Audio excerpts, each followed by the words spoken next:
15 ফেব্রুয়ারি ভারত পাকিস্তান ম্যাচের আগেই ইন্ডিয়া টিমের অ্যাসিস্ট্যান্ট কোচ একটা বড় বয়ান দিয়ে দিল সাংবাদিকদের সামনে।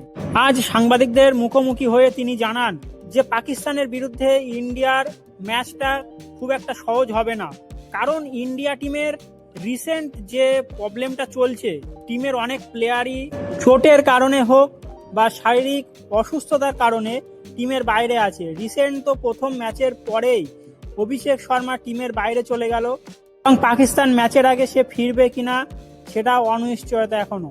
আর তিনি এটাও জানায় যে পাকিস্তান কন্টিনিউয়াসলি কলম্বোতে খেলছে, সেখানে ইন্ডিয়া হঠাৎ করে গিয়ে সেই পরিস্থিতিটা বোঝা বা সেখান থেকে পাকিস্তানের বিরুদ্ধে খেলাটা অনেকটাই টাফ, এবং আমরা চেষ্টা করছি টিমটা একটা সেটেল করতে এবং পাকিস্তানের বিরুদ্ধে একটা অসাধারণ জয় অর্জন করতে। তবে আমার মনে হয় কলম্বোতে কন্টিনিউয়াসলি খেলার জন্য পাকিস্তান হয়তো একটু সুবিধা পাবে, কিন্তু ইন্ডিয়ার কাছে পাকিস্তান জিততে পারবে না। ইন্ডিয়া পাকিস্তানকে হারাবে। তোমাদের কি মনে হয়? কমেন্ট বক্সে কমেন্ট করে জানাও, এবং খবরটা ভালো লাগলে চ্যানেলটাকে একটা লাইক এন্ড সাবস্ক্রাইব করে দেবে।